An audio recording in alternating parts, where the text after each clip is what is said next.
Finally tonight, Charlene Hunter-Gault starts a week-long series of conversations about murder in America. The series originally began in January, but was interrupted by events in the Persian Gulf. What was not interrupted was murder in America's cities. For instance, the Persian Gulf War claimed 137 American combat casualties. In Brooklyn, New York alone, there have been 210 homicides since the first of the year. We begin this series at the beginning with a report first broadcast in January. Everybody back up! Back up! Back this way! Everybody back this way! Chilling headlines greeted the new year and told a bloody tale across urban America. You're going to be charged with murder. Murder? The boy just died. You understand? So don't say another word. It was the story of murder, murder, and more murder. A chronicle so deadly that the White House called it very disturbing. The New Year's murders occurred against a backdrop of killing in 1990 that set new records, sometimes as high as 50% over the previous year.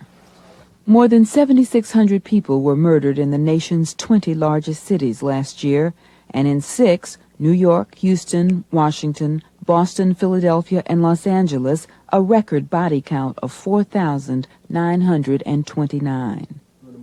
New York City alone accounted for some 2,000 of those killed and opened a new chapter of violence with 7 people killed in the first 5 hours of the new year. Although the victims are usually concentrated in poor neighborhoods, they are of all races, classes, and ages. 75 of those killed last year were children under the age of 16. Sometimes they are chosen. Increasingly, they are random.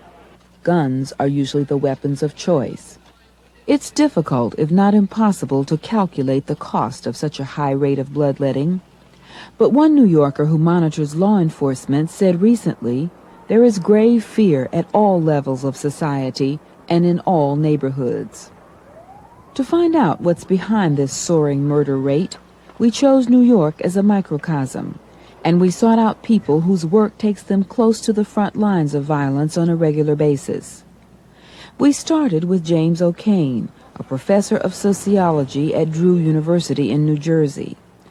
O'Kane uses the streets of New York as a classroom and laboratory for his courses in New York City criminology. Mr. O'Kane, why is the murder rate so high and continuing to climb? I would offer 3 reasons for why I think it's so high and why it seems like it's continuing to climb. First of all would be the drug situation. If we go back to New York City, in the early 80s, the homicide rate began to decline. Around 1985, it starts going upward, and that's mainly because of the crack business. Crack cocaine enters the scene literally with a vengeance, and for the next 4 years we've seen a spectacular rise in what we call drug-related homicides. These are what I would call business-related crimes. These would be crack dealers fighting over turf, fighting over quality of cocaine, fighting for who is going to have what corner to sell it, all sorts of altercations revolving around the business end of crack itself. And they're killing each other? Yeah, these would be territorial disputes primarily for control over that market. The second reason I would offer is very much related to the crack cocaine situation, and that's because of the violence, particularly after 1985 in New York City, where lower income neighborhoods became very dangerous places to live and work. And for that reason, all sorts of people then started arming themselves, mainly for defensive purposes. The average citizen would say, look, this is a real dangerous neighborhood. People are being indiscriminately killed in these crack wars. Children are being murdered, innocent bystanders, etc. So the average citizen started literally arming himself or herself. And when people start arming themselves then, I think this is what's happened certainly in 1990. We see all kinds of other homicides coming about which are not directly related to crack. For example, people are armed, teenagers are armed for defensive purposes. They're afraid that someone's going to attack them. They carry a weapon, they're packing a gun for defensive purposes. Someone gets in an argument, could be someone's a Met fan and someone's a Yankee fan. An argument breaks out, next thing you know, you have a dead body. In other words, a person who had no intention of using a gun would use it if provoked. Exactly. That would be the second factor. The third is a little more, I guess, kind of an academic reason. That would be the demographic changes which have occurred in American society. We now have the children of the baby boomers who are now coming into the adolescent ages. And the prime ages for crime are roughly 15 to 24. So what we've been seeing now are the baby boom, of course, was 1946 to approximately 1957, 58. Those children born then reached maturity in the early 70s, another period of high crime, and their children now are, in a sense, entering those adolescent years. But why are they so prone to violence?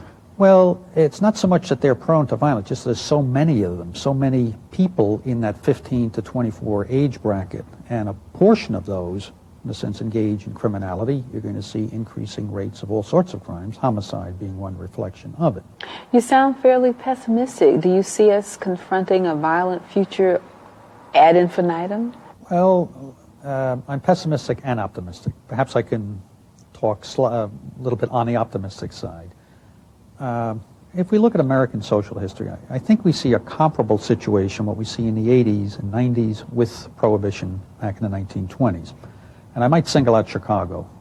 In the 1920s in Chicago, right smack dab in the middle of Prohibition, you had what were known as the beer wars.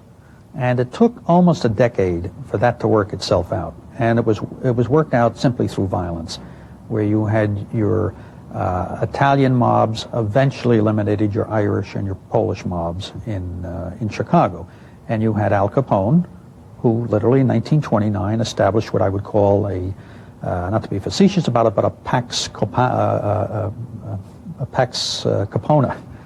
where Al Capone literally imposed his will on the other gangs. And that was signified in the St. Valentine's Day murder in 1929. And after that, there's a relatively peaceful, calm period in Chicago.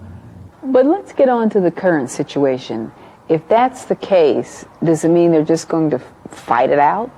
What I think we have certainly in the 80s, in virtually every city, you have, again, a tabooed substance, drugs. It can be crack, it can be cocaine, heroin. The drug almost doesn't make any difference.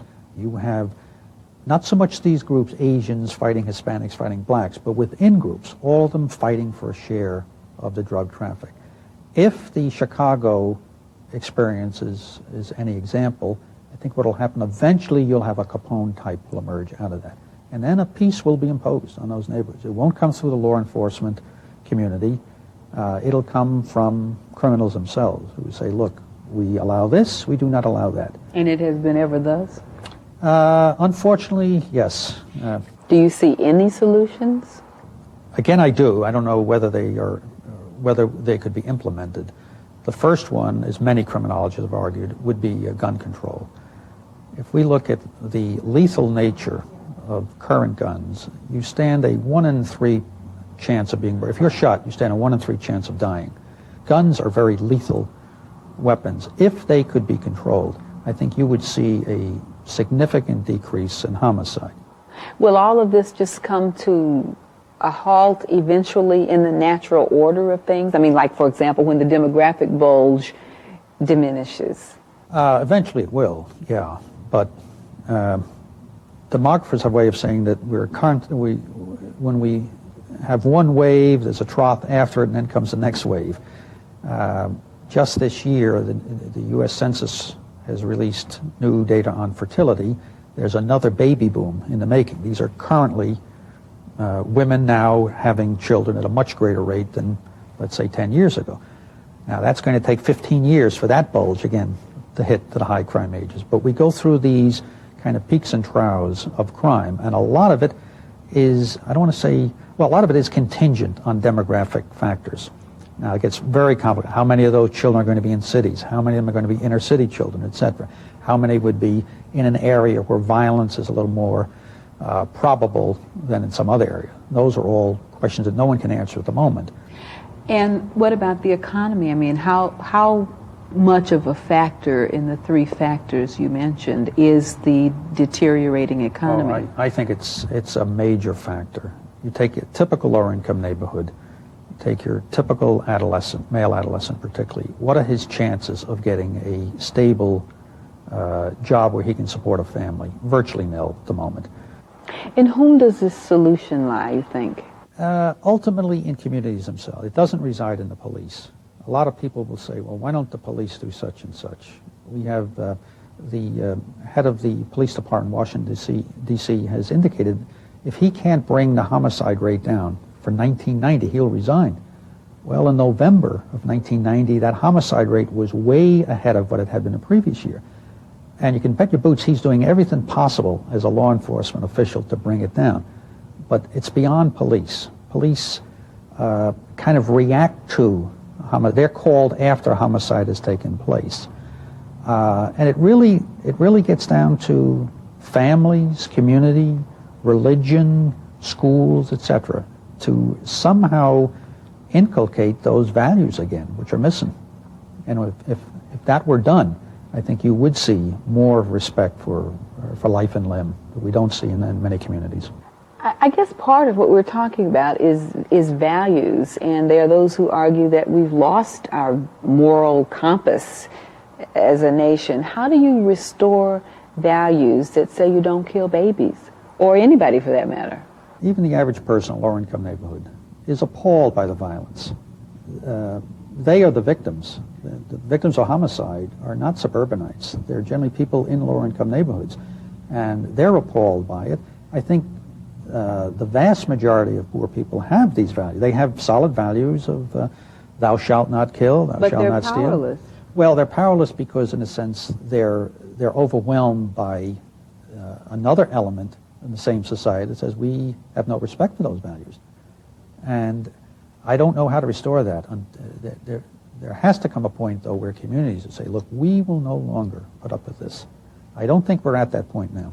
Why should anybody care? I mean, after all, we're talking about victims who are, for the most part, inner city, disadvantaged, powerless people. Why should the rest of society give a damn? Well, if only for the rest of society's self-interest. You know, if only that reason. Since there's a contagion effect, these things spill over. People get so used to violence, they use it in their own communities. So I think for the average middle-class person who probably doesn't give a damn about these things, they should. I mean, the common good of the society dictates that everyone should be protected. You know, whether they're poor or rich is kind of irrelevant. But what about the murder of a tourist in New York City last year that made big headlines? I mean, is this a common thing, too, in all these murders that are happening these days? That's the odd one. That's why it made so much news. Again, for roughly 2,100 homicides for 1990 in New York, if you ask the average member of the public, could you name 2 or 3 homicides? That one of the tourists, I'm sure, will stand out because it was so unusual. My own community, I live in suburban New Jersey, in Madison. I've been there 23 years. We've had 4 homicides in that entire period. I know every single one of those homicides, what the situation was, and so do virtually all of my neighbors. It is so unusual that that's imprinted on our mind. The tourist being killed in New York is so unusual that that's imprinted on the public's mind. Well, James O'Kane, thank you for being with us. Thank you, Charlene. It's been a pleasure being here today. Tomorrow, Charlene will talk with a community worker on Manhattan's Lower East Side. Finally tonight, murder in America. Charlene Hunter-Galt's series of conversations about why so many Americans are killing one another. In New York City, an estimated 48% of the murders in the last 2 years were committed by young people, mostly male, between the ages of 16 and 24. Tonight, Charlene talks to the community worker who is trying to change those statistics. This is Angel Rodriguez, doing what he thinks is best for his community, trying to prevent young people from committing crimes, or, if they have already, trying to keep them from becoming repeat offenders. Rodriguez spends a lot of his time at the Andrew Glover Youth Program, a 17-year-old private agency named after a policeman from the area killed in the line of duty. The rest of his time Rodriguez spends in his criminal justice office in the Manhattan Criminal Court Building. There, he and his youth workers serve as advocates for the youthful offenders, arguing in court for alternatives to prison and getting many of them released into their custody. It's a tough job, in a tough part of town, the Lower East Side, that accounts for 20% of the crime in Manhattan alone. Mr. Rodriguez, why do you think the murder rate's going up? When I think of what's going on with youth today, and think about education, which is failing in many different ways, and young people are winding up on the street, basically many illiterate, even though they've made it to the 6th, 7th, 8th grade and drop out at that point, and wind up hanging out on the streets. That leads to just about everything you can think of, particularly kids becoming involved with other kids. It's a means and a process of almost empowerment to them to become involved with cliques, to become involved with youth gangs, to become involved in the corners. And in my community, for example, there are lots of weapons, there are a lot of guns, and it's pretty easy to get a gun. Kids lend guns to one another, kids wind up selling guns to each other. Not necessarily that they're out to kill anybody, but my premise is that whenever you have a weapon, anything can happen. You grew up on the Lower East Side, single parent, mother who brought you up. You had your time in the streets. What's the difference between that time and now, you and these kids? I related to what's happened to the family units. I think there's a lot of problems at home with the kind of guidance that a lot of these youngsters are getting, which sort of dribbles over into education. I mean, there are many of these parents who think their kids are in school, but they're really hanging out. And these kids are very streetwise. And though I hung out with the kids and I hung out in the hallway and I, played, in hooky and went to hang out with the fellas, it wasn't an everyday thing. And though I hung out with them during my lunch period and was as much of a wise guy as any of them, when the bell rang, I went back to school, and most of them are still in those hallways. When you deal with these young kids who are involved in serious crimes like murder, what do they tell you? What goes on in their heads about what they've done? Generally, there is remorse from the perspective of these youngsters. We can, aside from the drug-related issue that most of these people who get caught up to do a cold act of that kind, there is also a psychiatric side to them, which is embedded through the family. And we get into discussions about, what was going on at home, what's been done to them at the house, discover that, these kids have been, sexually abused, that they've been physically abused to the degree where they lose their own perspective on their morality. And what's important. And right and wrong. And these kids come to me, a lot of them are 14, 15, 16, 17, 18, with perhaps a charge of a murder charge. And in the process of an interview with this youngster, I discover, all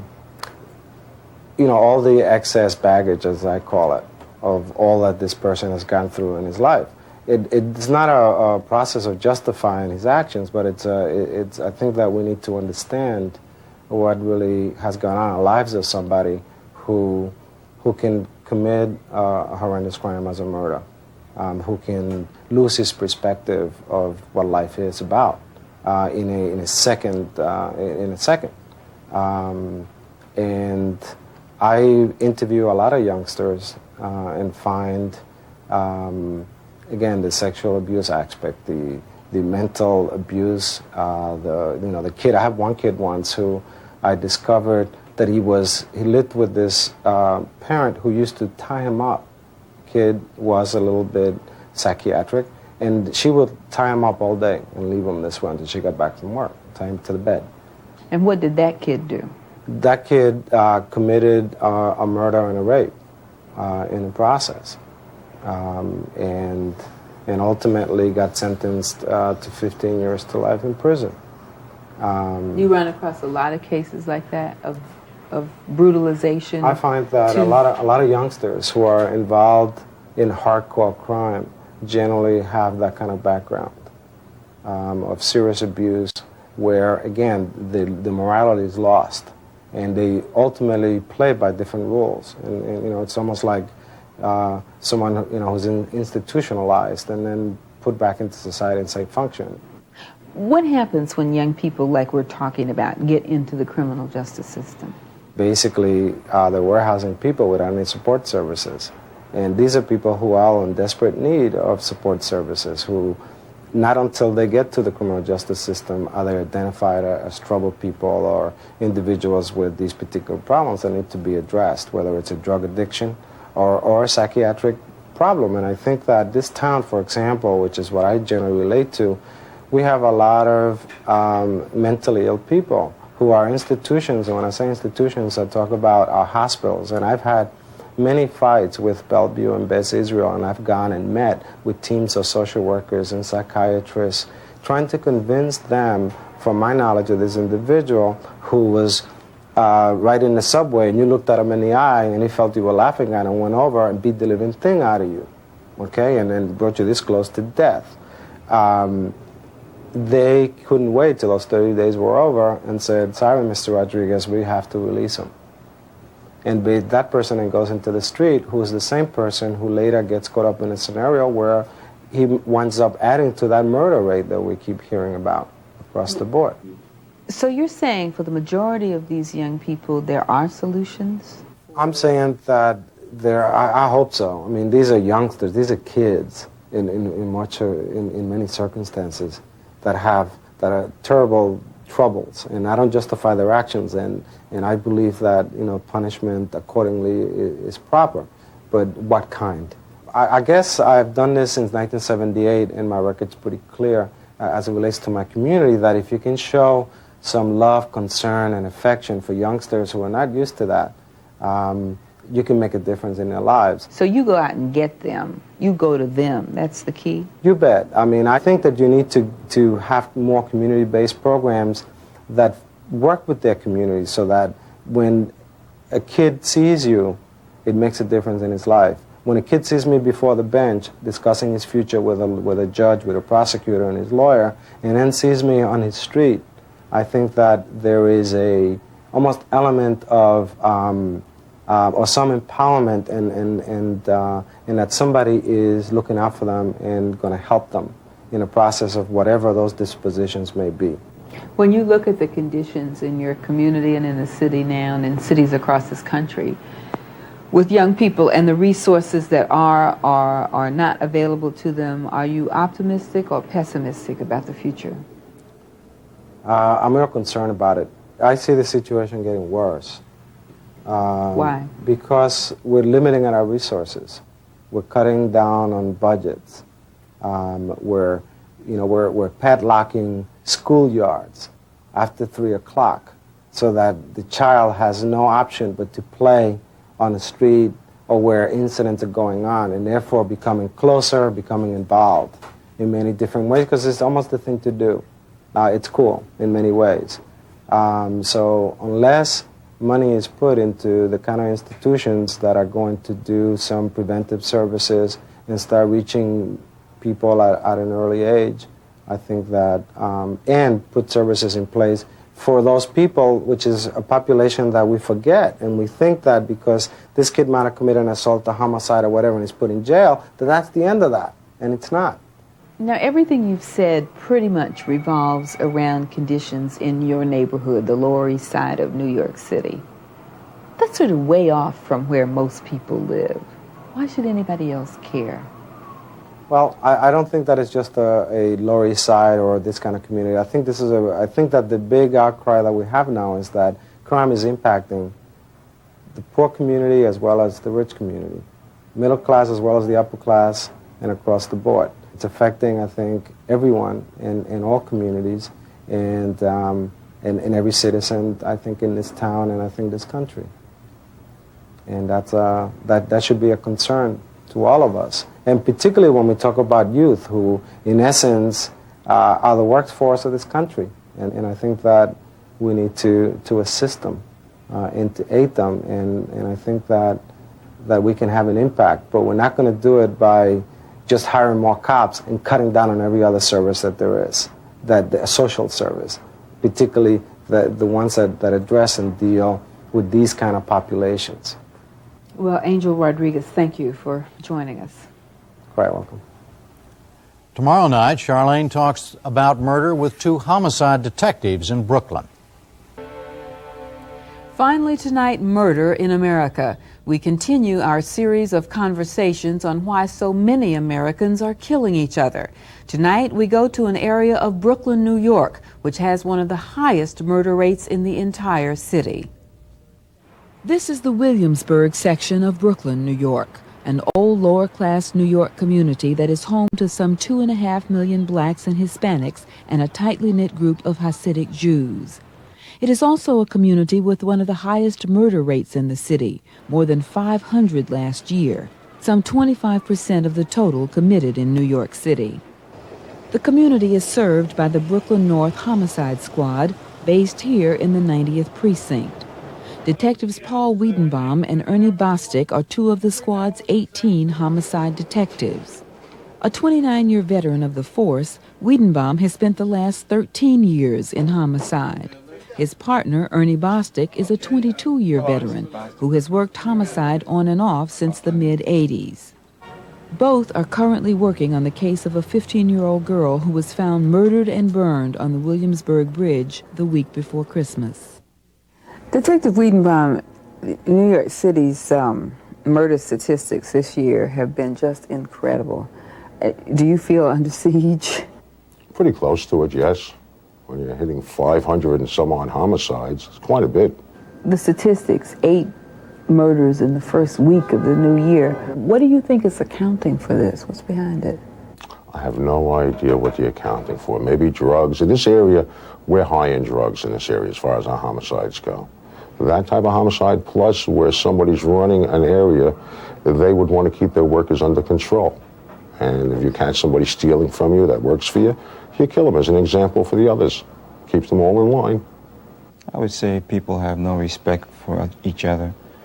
Human life, there's no respect for human life. The word in the street is dissing you. You walk down the block, you bump into somebody, I would say, excuse me, and keep going. The average person, you walk down the block, you bump into him, and you say, you diss me, and he pulls out his gun and starts shooting. Meaning disrespect. Disrespect. We have that problem. Young kids just don't have any respect for each other. But what's different? I mean, street conditions have always been tough. Well, there's a different feeling out there. We work in a neighborhood where if somebody goes outside and gets an honest job and they're earning $5 an hour and they're bringing it home, it's really not much money. When you look at somebody that's 19 years old that's making thousands of dollars a day, driving brand new cars, money in their pocket, jewelry, it's a different feeling out there, and this is what they want. How else would you get this money but through drugs? And they don't realize that the lifespan of a drug salesperson is not very long.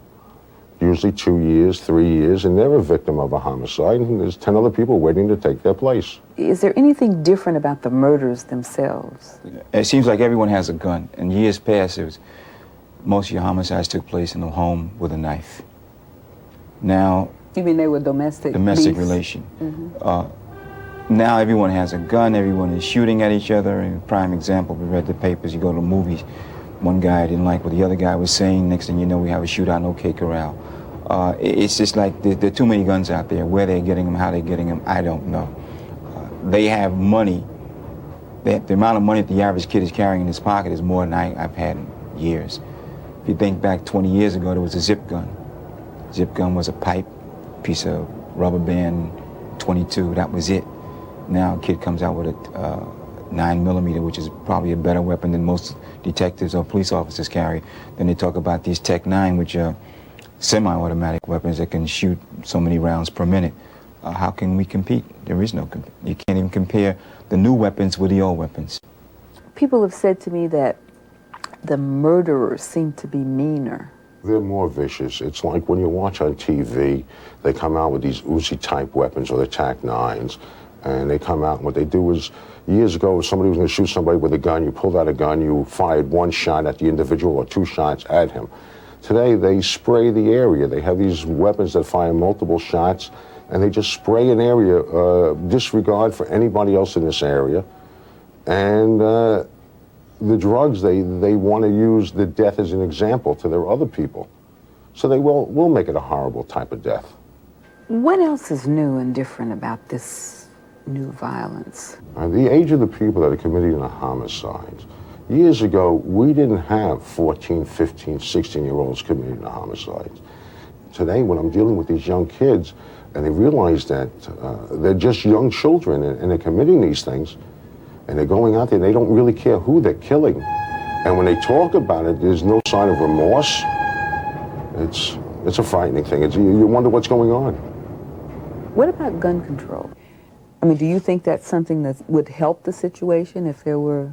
Well, definitely, if there are less guns in the street, there'll probably be less homicides, because most of the homicides today are being performed by someone with a gun. You know, we have one of the toughest laws in New York State on gun control.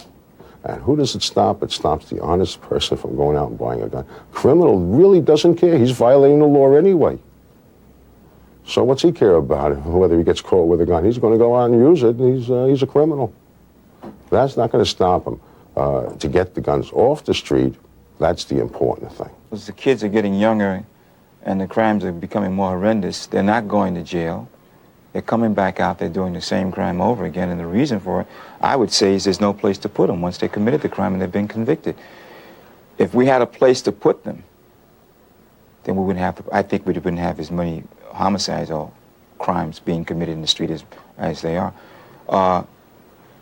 I think about something that happened in Brooklyn once. They were trying to have a jail converted, and the people all raised hell about it. They didn't want the jail, but the average person who was committing the crime in that area would be using that jail, and it would be easier for them to get over there to see this particular individual and have been taking a ride all the way out to Rikers Island. But no one wants a jail in the area, but we need them. Do you expect this level of violence to continue? Yes, I do. Why?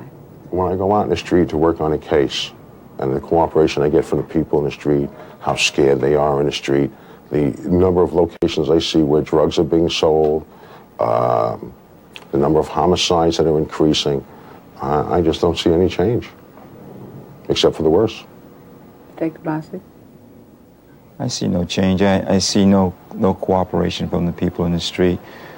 As long as the money is involved and kids are materialistic, they're going to find a way to get these things, and the fastest way to get money is through drugs. You feel that more cops on the street would make a difference? Depends on where these cops are. If we put them in the drug-prone neighborhoods, what we're going to do is we're just going to move the drugs to another area. If we don't move the cops to that other area, then the other area is going to become like the area before. I think what we have to do is educate. And educate the young kids out there that there's nothing wrong with taking a job in a place such as McDonald's or Burger King. There's no disgrace in making only $5 an hour. And that it's not the proper thing to go out there and make $1,000 in a day. That's not the best thing in the world, because look where you're going to end up. Educate the young kids. That's what I look at. Where do you start? If you start at an early age of 5 and work up, I think you do a good job. But just telling someone at 15 to say no to drugs who's already been bitten by the materialistic things in the street, saying no, I don't think it's going to work. Also, people have to come forth and talk to us. Come down and tell me your problems. Tell me what's going on out there. Be willing to stand up and be counted. Is this realistic in this environment? Well, I go back to the church. I think if the ministers are out there talking to the people, and a person can go and speak to the minister, I believe they'll speak to the minister before they'll come and talk to myself. And, you know, let's sit down and have a conversation. If they want someone from our unit to come and speak to a congregation, we'll show. And that's the only way we're going to solve this. We as a group have to get out there and say, we're not going to take it anymore. This is what's going to happen. If you see something going on in your community that you don't like, get on the telephone, make your telephone call, let it be known what you've seen, where it is. Let us do our job. Well, Detective Wiedenbaum and Detective Bostick, thank you. Thank you. Thank you. Now, murder in America. We continue our series on why so many Americans kill each other. Tonight, Charlene Hunter-Gault gets the view from behind bars. She talks with the Deputy Commissioner for the New York City Department of Corrections. Rikers Island is the heart of the New York City jail system. Some 130,000 prisoners aged 16 and over are locked up here every year. Most of them only for stays of a few weeks while awaiting trial. In that period of time, some attempt is made to offer legal services, counseling, job training, and education. It's a difficult job at best, but especially with an institution that often runs at 105% of capacity. The deputy commissioner in charge of those services is Janie Jeffers, a 19-year veteran of the system. Commissioner Jeffers, why do you think the murder rate is soaring? It's a complex question, but the answers, I think, are fairly obvious. Drugs has been the scourge of the 80s and into the 90s. It's a boom business, and there's a lot of competition. And young people are willing to kill others for their territory. They see it as the cost of doing business. Black youth between the ages of 15 and 24 are 7 times more likely to die from a homicide than a white person. Who is your typical inmate? Can you give me a little bit of a profile?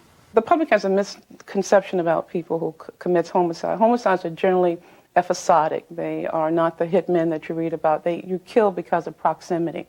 You're the nearest thing to me, and if there's a frustration and rage, you are the most likely to be the brunt of it. And when people who commit homicides come to jail, they're generally not problematic.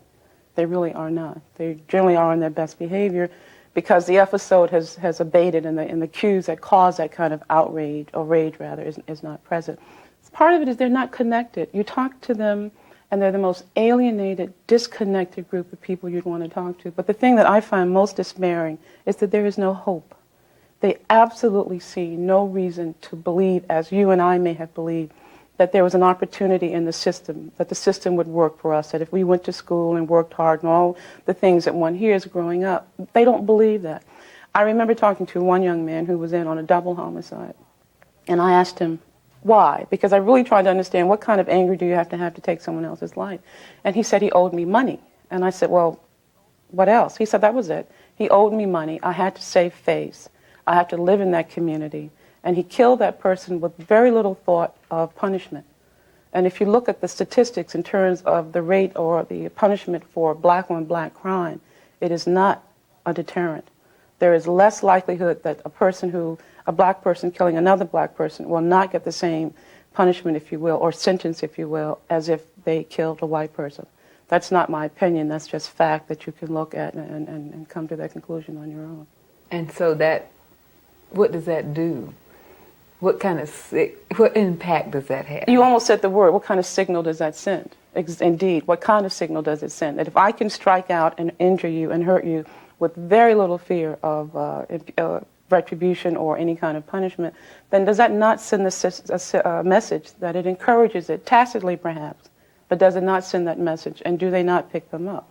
They're very bright people. They're entrepreneurs. It takes a lot of moxie to run a drug operation. If you stand on a corner literally and watch them, the organization, the skills, the development they put into that. And why do they put so much energy into that effort and not to others? Because they believe that immediate gratification is all that's ever going to be given to them. And do they believe they'll last to old age? No. They don't necessarily plan to marry and to buy a home and to settle down and to do all those things. So within their statements about those kinds of, their thinking on those kind of issues comes out the fact they just don't care. There's not that caring or commitment or that kind of forming relationships that tell you that you're going to be here for a while. They don't have that. They don't think about having children and taking care of them. Yes, they may have children because as a result of having sexual relations, but not in terms of putting a family together and seeing that family grow and prosper. And they tell you, I don't have a family because... They'll tell you that they don't think they'll live to be 25 because most of their friends don't live to be 25.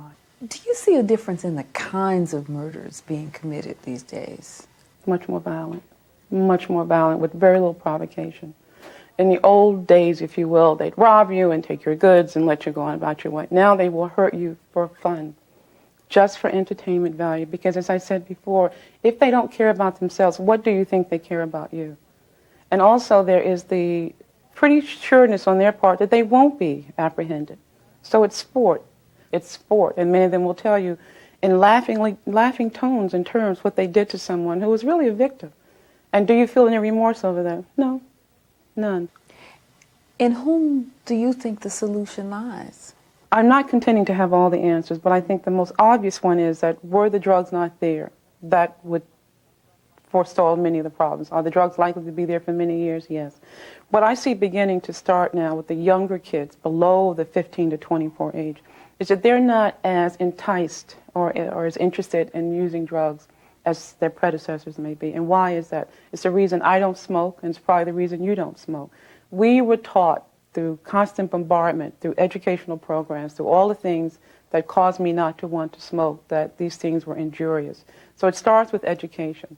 And there are things that we can do for those people who are in that 15 to 24 age range, but there are many more things we can do for those people, those younger kids who have not been seduced by the drug trade. And that's where we can make an effort. Will it stop many of them from going into drugs with $5,000 an hour kind of payoff versus working at McDonald's for minimum wage? No. But if they have the expectation that the things that they do by going to school and working hard will make a difference, they will not necessarily go to the drug trade because they know that's a dead-end street. Even the people who are in it know it's a dead-end street. Do you think more prisons may be part of the answer? If that were the answer, then we'd have a lower crime rate. Because there was a study that was done by a consulting firm that said, and has proved true, if you build a bed, you'll fill a bed. And that does not, you can't build your way out of the problem. There's something called alternatives to incarceration. Not everyone belongs in jail. Many violent criminals who show no interest in changing their behavior probably do need that as an option. But there are other people who could do their time and serve their time in places other than in very expensive jail cells. Including murderers? Some of these young murderers we're talking about? If you look at the circumstances of the homicide, and again I say if you group everyone and paint them all with that same brush, you would put them all on an island somewhere and leave them there. But if you look at the circumstances and judge between those groups of people who is likely to benefit from the service, yes, then I think, yes, you can differentiate. And people who have committed homicides have gone out to work release programs. They're just not publicized. They sit on the trains next to you. They go to work with you every day. They're not a risk to you because you don't represent a threat to them. Is a murderer, once a murderer, always a murderer, or? Of course not. Of course not. And there are a significant number of people who, for whatever reason, decide that course is not for them. Many of them just grow tired of it. They just get tired of going to jail simply and purely. Others find other options. They come to jail, they learn how to read for the first time ever. They're not the frustration and the embarrassment of having to ask someone to read something. So they get that self-confidence. But I've also learned that in prisons, they may learn to read better, but many of them learn to be better criminals. What do they learn the most? How to read or how to be better murderers? Good question. It depends on the individual. Some come out more slick than they ever would have been had they not come in. But if you go into the libraries and look at the numbers of people who are there and who come there every day, and if you go into the schools and look at the number of kids who didn't go to school in the street, if you will, but do go when they're in jail, those are the ones who've decided they want to make a difference. Do you think that we as a society have become just numb to murder? I actually gave some thought to that too the other day. I'm reading the headline and it said 2,000 murder victims. And I skimmed it. And as I skimmed it, I said, you're skimming something that says there are 2,000, the 2,000th person was murdered in this city. You have to inure yourself to the bombardment of that kind of information. Otherwise, you just wouldn't be able to function. But in inuring yourself and buttressing yourself, then you don't get committed. I didn't get outraged and said, this is it, I've got to get more personally involved. And of course, if you don't take that proactive stance and wait for the next guy to do it, it never gets done. So you're quite right. People are waiting for the clarion call, if you will, to say, here's what we need to do. And they may be out there, and I just don't know of anyone right now that is putting a program in place that lots of people are lining up behind to say, I want to invest in that. I want to invest my time. I want to volunteer. I want to be a part of whatever that resource is. In the first week of 1991 in this city alone, there were 8 murders. if that rate continues, you can see what the numbers will be by the end of the year. If you could wave a magic wand for where you work, what would you want to see done? My wish list would be for the community to recognize that Rikers is also a part of their community, and to offer those resources and to volunteer and to do those things that we do know make a difference. How do you know they made a difference? Because you could see their behavior. You could see that blank look in their face, that glazed over look that they all assume to do their time out there, to make it as painless as possible. You could see that spark coming back in their eyes. You could see them getting more interested. They came out of their cells. They participated in more programs. They started opening up, wanting help. So it may seem like a naive approach, but the difference is one human being caring for another human being has always made the difference and will continue to always make the difference. Well, Janie Jeffers, thank you. Thank you. Tomorrow night, a conversation with a New York State Supreme Court justice. Finally, murder in America. We conclude our series of conversations on why so many Americans are killing each other. Tonight, Charlayne Hunter-Gault talks with a New York State Supreme Court justice. This is the Bronx Courthouse, its visibility most recently enhanced by its role in the movie Bonfire of the Vanities. Some 38 state Supreme Court justices work here in real life. Even off the screen, their courtrooms are rarely idle. It's one of the busiest courts in the nation, handling some 11,000 criminal cases a year. Among the justices, Ivan Warner, who was elected to the bench 23 years ago. Last year, Justice Warner heard about 100 homicide cases. Of the 121 criminal cases pending before him today, 13 are homicide. Justice Warner, can you tell me what you think is the reason for the climbing, soaring murder rate? Well, I see it as the position in which our society finds itself today. We've lost all sense of values throughout the entire society. At one time, these things would happen among the poor, the poverty-stricken, the illiterate, who felt hopeless. And now we find that society has taken a shift, and we've glorified murder. We're now actually glorifying murder at a time when we are, as a society in general in America, have made life itself much less valuable. Where do you see that glorification? Movies, television, media, and just day-by-day living, just living in the population. You see it. A mere fender bender, 2 automobiles, maybe less than $100 worth of damage to either car can create a murder. That kind of attitude, that kind of thing, that kind of thinking in the society, the relationship of one to another, total disregard for life. But haven't movies always been violent? I mean, what is so different about today? At that time, when we glorified the cowboy and the Indians, we did have, to counteract that, family structures. We had churches, we had religious institutions to counteract this kind of behavior. So when we went to the movies on Saturday morning and see the cowboys and the Indians and to shoot them up, we went to Sunday school Sunday. You sat to dinner with your family, fathers and mothers, which we don't have today. From the best homes today, that family unit very, very rarely sits together. What do you see in your courtroom that gives you insight into this problem? It tells me the same thing that it tells me as I walk down the streets of the community. That this indifference to human life, the total respect for the human life of another person, means absolutely nothing. The slightest provocation, a stepping on a toe, a pushing in a line, a gasoline line, if you will, anything of that, or a ball game, a shove, an elbow, or look at someone's wife, or look at someone's husband, or ask someone for a dance at a dance hall. Can bring about your death. Why? It's a question of survival. The need to feel that you have to do this in order to survive in that jungle. They tell you that? Would they tell you that? Do you ever ask them, why did you do this? Well, they don't tell you that in so many words. Man, you don't understand. Don't understand what? The streets. That's what they tell you. You don't understand these streets. And then when you say, well, I grew up on these streets too. It wasn't like this. And to a great extent, they're right. It was not like this.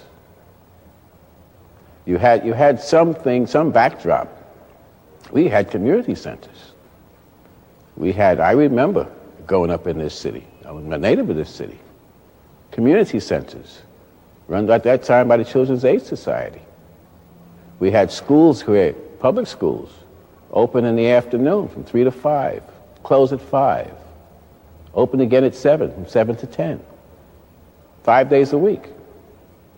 So you had some place to throw yourself, to throw this energy, this young energy that you had, this teenage energy, 13, 14, 15. You had somewhere to throw it off. You didn't have an opportunity to see the pusher on the corner with the big car with the bouncing radios with 6 speakers or 8 speakers to adulate or to try to copy. You're saying the institutions are failing. Institutions have failed. Society tells me I'm nothing. And if society continues to tell me I'm nothing, and I'm nobody, and I'll never be anyone, I'm going to act in that manner, as a nothing. That's all I know. What do you see in this courtroom that accounts for some of that? A lot of it is drug-related. Tremendous amount of it drug-related. Much more than in the past. No question about it. And there again, they be younger and younger. What's been happening is that what happened when the older dealers and participants in the trade find themselves being incarcerated and arrested, what they're doing now is turning over a lot of the street activity to youngsters who, because of their ages, are not as prone to receive the length of time that you will give to the older ones.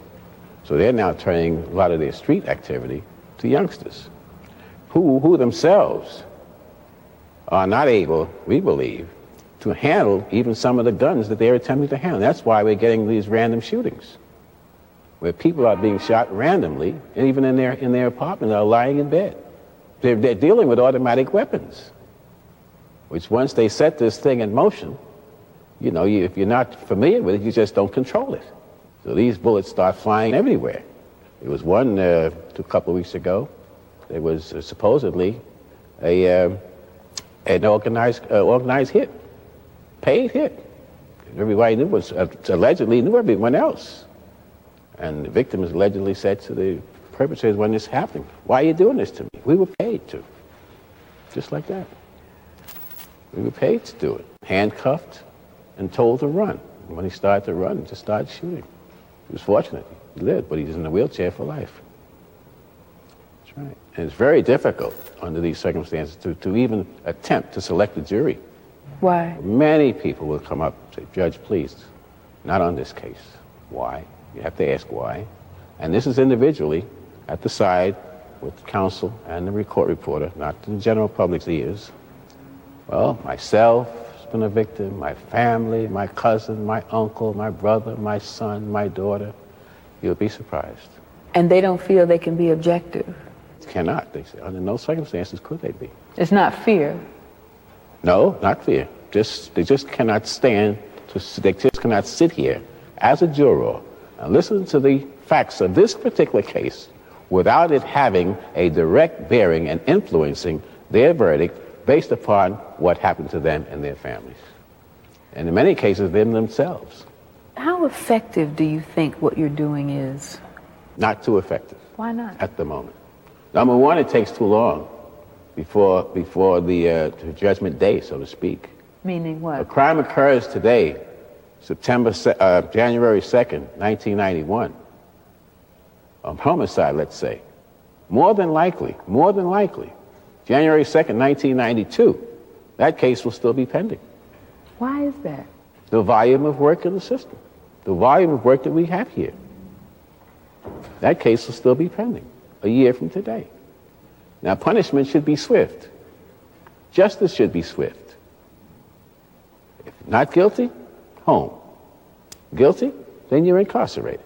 But it should not be a drag out, prolonged situation.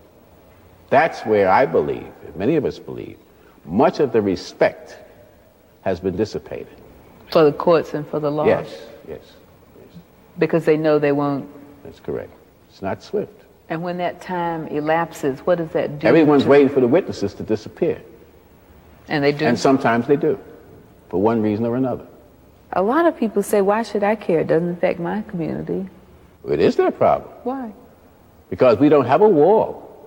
You may build an imaginary wall around yourself, but you don't have a wall.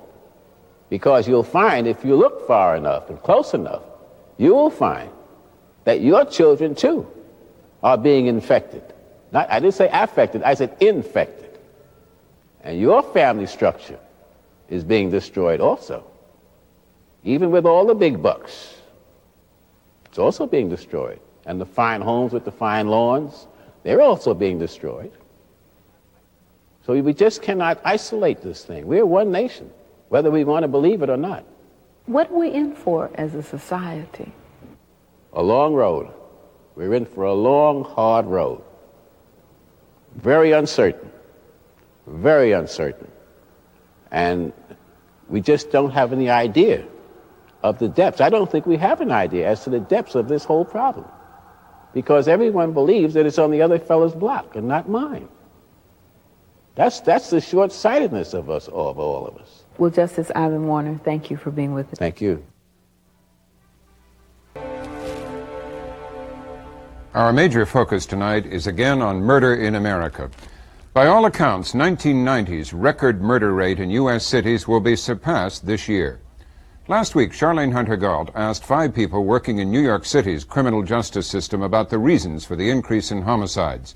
Tonight, after a reprise of those conversations, Charlene turns to the question of solutions. How can the murder epidemic be contained? Years ago, somebody was going to shoot somebody with a gun. You pulled out a gun, you fired one shot at the individual or 2 shots at him. Today, they spray the area. They have these weapons that fire multiple shots, and they just spray an area, disregard for anybody else in this area.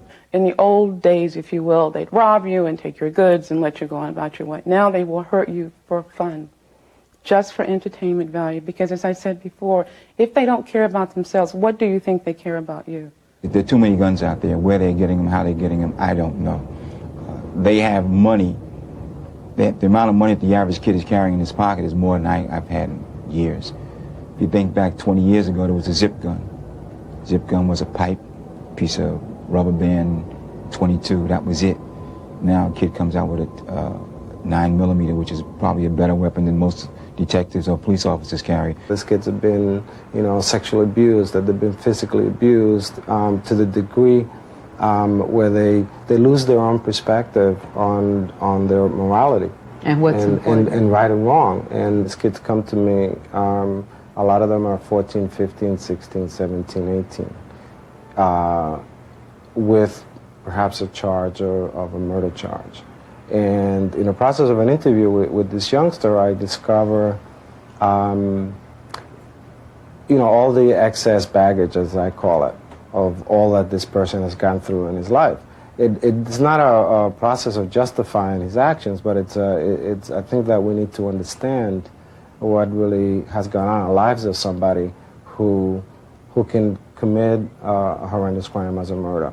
If we go back to New York City, in the early 80s, the homicide rate began to decline. Around 1985, it starts going upward. And that's mainly because of the crack business. Crack cocaine enters the scene literally with a vengeance. And for the next 4 years, we've seen a spectacular rise in what we call drug-related homicides. These are what I would call business-related crimes. These would be crack dealers fighting over turf, fighting over quality, of cocaine, fighting for who is going to have what corner to sell it, all sorts of altercations revolving around the business end of crack itself. If somebody goes outside and gets an honest job and they're earning $5 an hour and they're bringing it home, it's really not much money. When they look at somebody that's 19 years old that's making thousands of dollars a day, driving brand new cars, money in their pocket, jewelry, it's a different feeling out there. And this is what they want. How else would you get this money but through drugs? Not everyone belongs in jail. Many violent criminals who show no interest in changing their behavior probably do need that as an option. But there are other people who could do their time and serve their time in places other than in very expensive jail cells. Do you think that we as a society have become just numb to murder? I actually gave some thought to that too the other day. I'm reading the headline and it said 2,000 murder victims.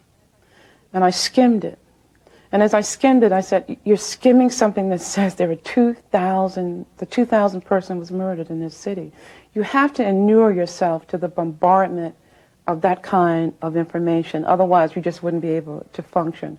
But in inuring yourself and buttressing yourself, then you don't get committed. I didn't get outraged and said, this is it, I've got to get more personally involved.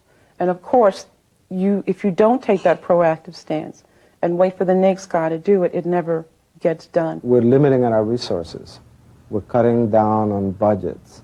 We're padlocking schoolyards after 3 o'clock so that the child has no option but to play on the street or where incidents are going on, and therefore becoming closer, becoming involved in many different ways, because it's almost the thing to do.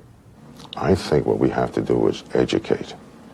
Educate the young kids out there that there's nothing wrong with taking a job in a place such as McDonald's or Burger King. There's no disgrace in making only $5 an hour, and that it's not the proper thing to go out there and make $1,000 in a day. It really gets down to families, community, religion, schools, etc., to somehow inculcate those values again, which are missing. And if that were done, I think you would see more respect for life and limb that we don't see in many communities. A crime occurs today, January 2nd, 1991. A homicide, let's say.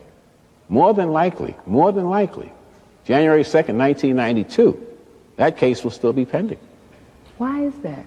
The volume of work in the system, the volume of work that we have here. That case will still be pending a year from today. Now, punishment should be swift. Justice should be swift. If not guilty, home. Guilty, then you're incarcerated. But it should not be a drag out, prolonged situation. What are we in for as a society? A long road.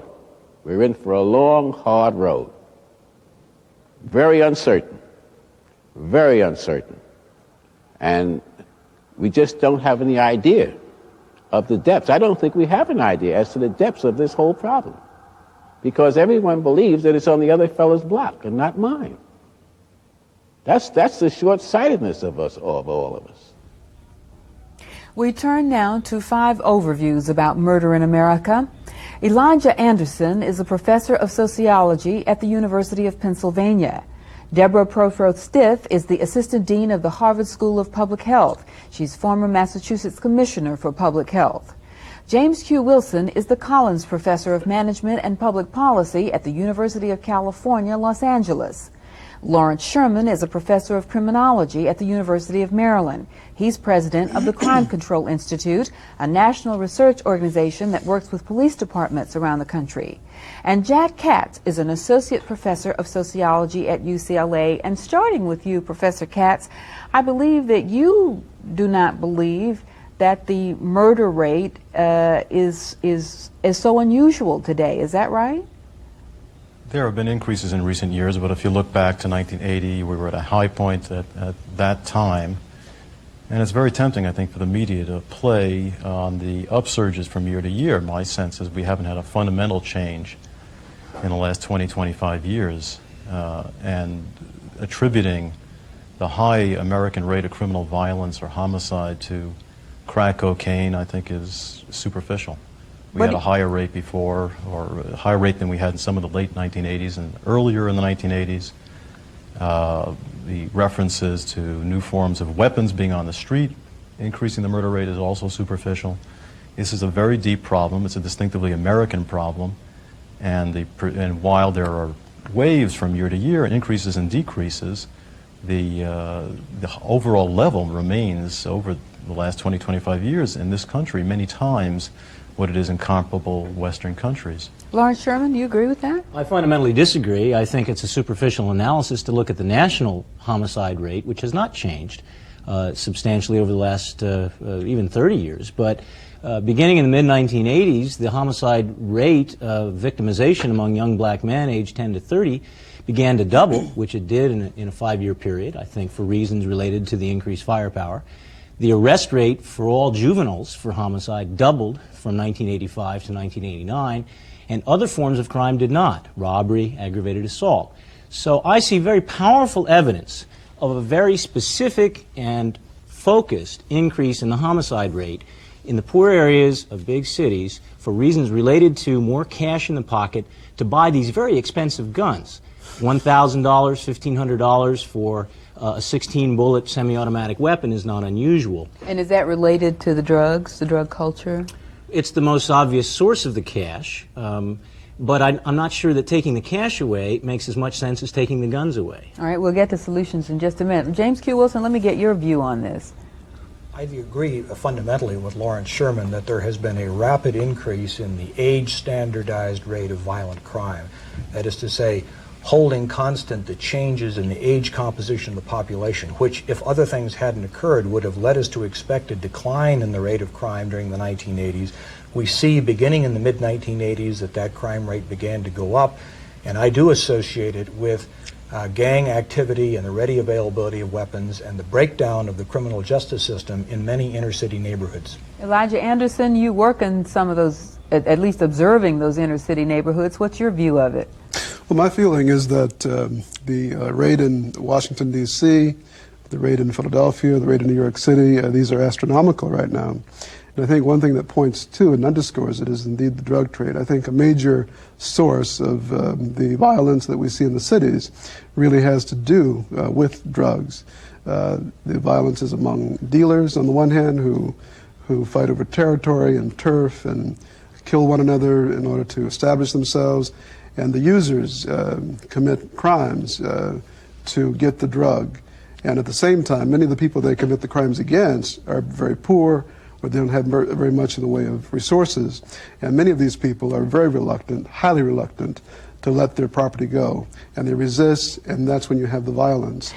Dr. Prothero-Stitz, assuming that you agree with those analyses, is that a correct assumption? Well, I would say they're both right. That's how I would put it together. Oh, okay. We do have a uniquely American problem with violence. We have a culture of violence. We've had high homicide rates for years. And on top of that, we have this little epidemic, which really is reflected among urban adolescents and has some to do with drug trafficking, a lot to do with just handling anger, and a lot to do with drug and gun availability. Our homicide detectives are not optimistic that anything can be done about it. How about, do you share their pessimism? I don't. I think we can address this problem. We have only used criminal justice strategies. We have not tried to prevent it through public health strategies. We need to do at least 3 things: a comprehensive effort that reduces guns and their access to young adults, an effort that That's a criminal justice strategy, isn't it? It's partly criminal justice, but it's also partly public health. The second part of that, and I did say comprehensive, so this sort of fits in there. The second part of that is stop promoting violence. We educate our youngsters to see violence as the hero's choice and the only option that the hero has. And the third is a real education on handling anger. If kids have good adult models around them, then they counter that movie hero and television hero that's always using violence. But if they don't, if they grow up in families that have violence or in neighborhoods that have a lot of violence, they never really learn how to handle anger. Right. Guns, stop promoting it and teach kids how to handle anger. All right, let's take those one at a time. Larry Sherman, guns, because a lot of people in our tape piece also talked about the guns being the problem. You just talked about guns being the problem. But one of our detectives said in the tape piece last week that New York City, for example, has one of the toughest gun control laws in the country and still one of the highest rates of homicide. It has tough laws. The question for me is enforcement. I'd like to shift the national gun control debate out of Washington and into the streets of the high homicide areas to ask the question of what we can do to take the guns out of those areas in a three-step way. One is to interdict gun dealers the way we've been interdicting drug dealers. We know how to do that. We know that some of those people are bringing in lots of guns. We know that, for example, there's 1,000 people with federal gun dealer licenses in New York and only 30 people with a local license, which suggests that a lot of those people are illegal dealers. The second thing we can do is to expand on the programs in the Chicago and Virginia public housing authorities, which have been upheld as constitutional, which involve taking guns away without arresting people. We've got to get away, I think, from a criminal justice notion of punishing people for gun ownership or even gun use or possession, and focus on the question of reducing the gun density, because all the research says just getting the guns out of circulation can make a difference in the homicide rate. So going around and seizing guns can make a big difference. The third thing is to expand on the expertise of some of the street officers in New York who can spot somebody who's carrying a gun. There's one guy who's taken 1,000 guns away from people. He can tell how they walk that they're carrying a gun, which gives you articulable suspicion for a constitutional stop and frisk. James Q. Wilson, does that sound realistic to you? I think it does, but I would have to add two things to what Larry said. The first is that we cannot rely on interdicting the supply, because the average dealer of guns deals in so few guns that it would be a monumental effort to track them all down. We have to think of many inner city neighborhoods as a kind of Beirut, where it's important to regain control of the territory on a house by house, block by block, street by street basis.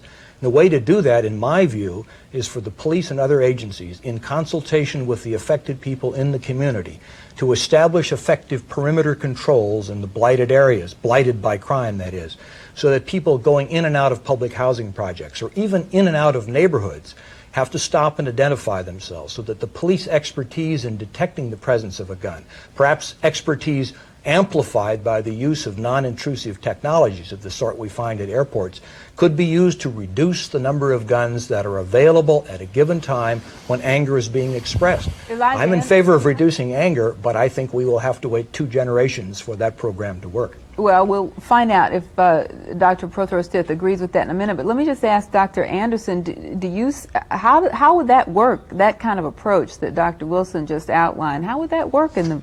Well, it's really quite provocative, and I think basically we have to pay attention to some of the structural things that are going on, in how some of the structural things are impacting upon these communities. But I'm talking specifically about Dr. Wilson's proposals. You know, he said you have to treat these areas kind of like Beirut. Yeah. Well, I think that's feeding into the idea that these places should be treated as reservations. One of the things that's beginning to happen, it seems, is that so many urban areas are being left to fend for themselves. And I think what we see is a very active disinvestment by major corporations in so many urban areas right now. Right now in North Philadelphia, great numbers of factories and companies have left the city. They've moved to King of Prussia, which is a satellite city on the outskirts of this city. At the same time, many of these companies are going to foreign lands where they can get cheap labor. When they do that, they leave a profound employment vacuum. And that vacuum is all too often filled by the underground economy. So the structural situation helps. You mean by selling drugs and things like that? And crime and all of that. So I think it's very important to attack these structural factors. I think what we have to do is reinvest in the cities, and we have to educate people, we have to train people, and we have to encourage through the government the reinvestment by these companies. I think we have to deal with that. I think we have to take this problem very seriously. Mr. Katz, how do you feel about these proposals that you've heard on the table so far, starting with the discussion about guns and limiting the guns, and then Okay, the guns. It's a positive idea. If James Wilson thinks it'll take 2 generations to limit anger, I know that some people think there are so many guns out there, it would take a generation to get a large number of them off the street. That's not to say we shouldn't try. We should also keep in mind that if you take away the gun homicides and you just look at homicides committed without the use of guns by other means, you still have a much higher homicide rate in this country than you do in comparable nations. So there is a But I thought the increase, they account for almost all of the increase in homicides, firearms, handguns, and other firearms. So it's hard not to say, for young men, up to 75% of the homicides are committed with firearms. And I, at this point, would interject public health strategies here. Because the same way we've reduced smoking, the same way we've started car seats used for children, seat belts, that's an approach to guns. Let people know that they are unsafe with a gun, that they are more likely to have a family member or friend killed or have the gun stolen than protect themselves. I don't think that responds to the realities of where guns are kept and who's keeping them and their accessibility to young people in inner city neighborhoods. It's not a matter of education. The education isn't impacting as we're currently delivering it. It's not a matter of changing the message. I think we should keep in mind something that hasn't been brought up here, but in the 60s and through the 70s in part, we tried social policies, employment, job training. Crime rates didn't go down the way we wanted them to. In the 80s, we've doubled the national prison population in California. We've quadrupled it, and we're talking now about a new high level of criminal violence and homicide. Something's fundamentally wrong. With all due respect, I live in one of those neighborhoods. It's not Beirut. People buy guns for the same reasons that people in other neighborhoods buy guns, which is to protect themselves. And kids get access to guns the same way. It's usually a parent's gun or a friend's gun. And I think we need to stop talking about urban neighborhoods as if the people in them are animals. These are kids and families struggling with the same issue. Violence in America is not just an urban problem. And until we interject some other strategies, prevention strategy, not just putting people in jail, not just incarceration, some real prevention strategies, we're not going to get anywhere with this. And education is a big part of this. It is a huge part of this. All right, we've changed attitudes about smoking. We've changed behavior around smoking, and we can do it with violence. She's right about that, isn't she? You've had a lot more success in smoking in the middle class than you have in the high crime areas. Right, the but we've had success in those neighborhoods as well. What do you think? With strategies, we could have more. All right, let's bring somebody else into this discussion. What do you think? Who is that trying to get in? Is that Mr. Professor Anderson? All right. Yeah, one of the things I think that should be pointed out is that one of the reasons that so many people in the underclass or poor black working class communities arm themselves, I think, is the degree of alienation they feel. There's a profound lack of trust in the police and the formal agencies of social control in so many of these neighborhoods. In fact, many people take the resolution of problems, they try to deal with these themselves, and sometimes violence is indeed the outcome. People arm themselves in part because they don't trust the police. What about that? Because Judge Warner made the point that tougher law enforcement is one of the answers, and as he put it, swifter punishment. Mr. Sherman? Well, I think there's a lot more problems in speeding up the criminal justice system in New York City than there would be in trying to either increase the availability of good jobs in these highly impacted neighborhoods, and I absolutely agree with Professor Anderson on that point, or with trying to reduce the gun density in those areas. I think the criminal justice system is far more hopeless than those other areas, and I would be reluctant to invest there. Of course, we have not invested as much as we should, and maybe we should triple the number of judges. Certainly if we're going to increase cops, as we're trying to do in New York and elsewhere, we should. But I think that Al Hunt said it well in the Wall Street Journal today. He said liberals like to focus on systemic issues, conservatives like to blame the animals in these high crime neighborhoods. It's their own fault for being so shiftless.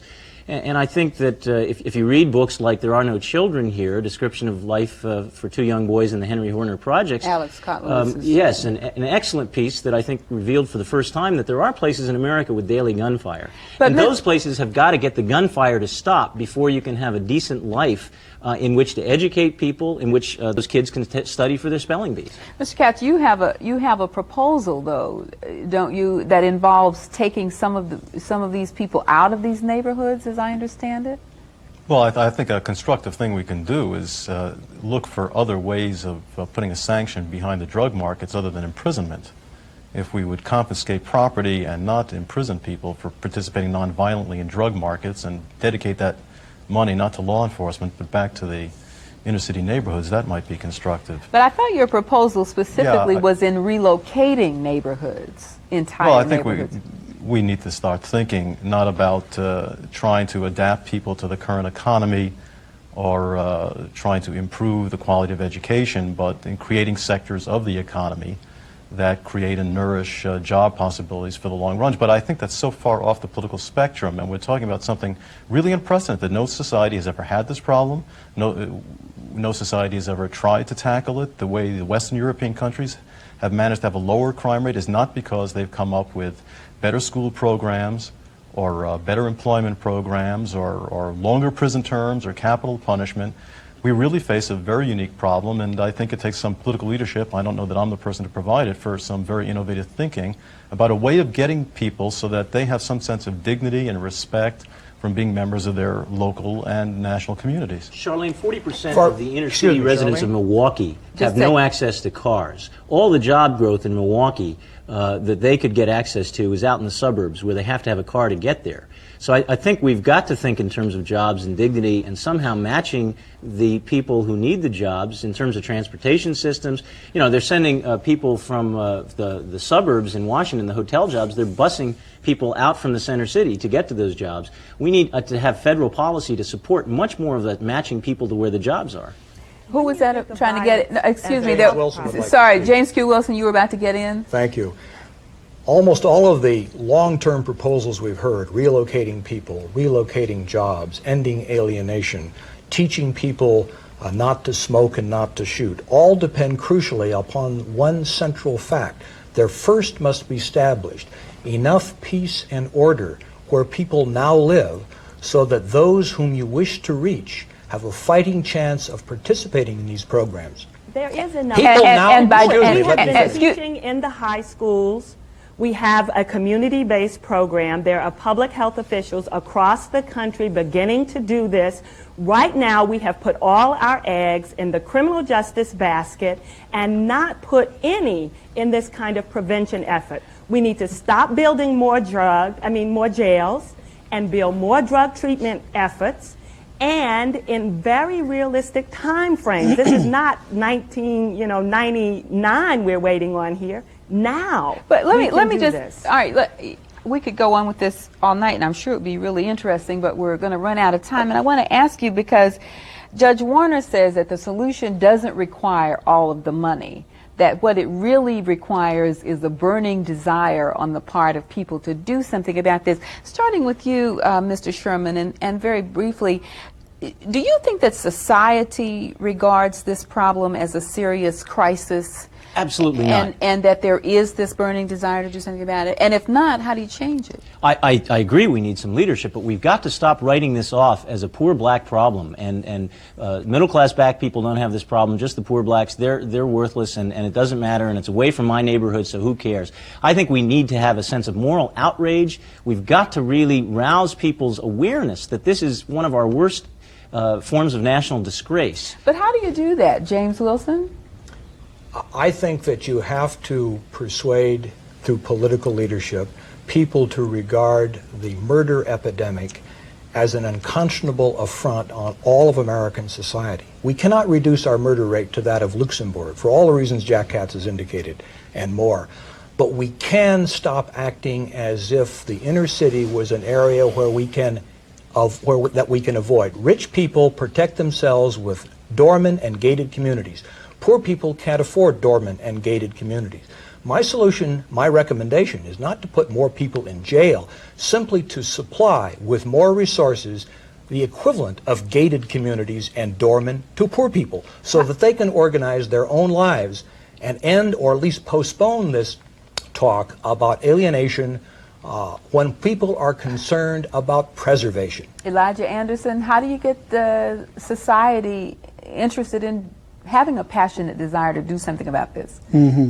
Well, I think first of all, I think you have to support Professor Wilson's comments with the idea of providing opportunity to people. Without opportunity, there's this profound alienation, and what you see in so many of these inner city communities is profound alienation. What we haven't talked about is this transformation that we're moving through as a society. We're moving from manufacturing to service. But who and should great numbers of people have not made an effective adjustment to that change, and they feel incredibly alienated as they work in these jobs that don't pay enough money to live, and they have to travel 2 hours to get to jobs in the suburbs in order to make a living. Who should take the lead on that, Mr. Anderson? Well, I think that we need some leadership from Washington. I think that over the past 10 years, the Bush and the Reagan-Bush administration have not shown effective leadership on the domestic scene. And I think that with respect to cities, we have to invest in cities. We get just what we pay for. Mr. Katz, in a quick word, who do you think should take responsibility and the lead on this? I think the single most constructive thing we can do is confiscate the property of people participating in drug markets, don't send them to jail, and turn that money into incentives to kids in high crime areas to attend school and perform well in school. Well, Ms. Prothero-Stitt, I think we know where you're coming from on that. Sorry, we can't get back to you this time. I need to say, though, that we are focusing on stranger violence, which is why we've all looked to criminal justice. Half of the homicides occur between friends and family members. Well, we're going to have to. 30% of the deaths to women are by husbands. This is not that stranger bad guy. I understand the time, but we've got to look at prevention strategies. All right. It's family and friend violence that predominate. Thank you very much, all of you, for joining us.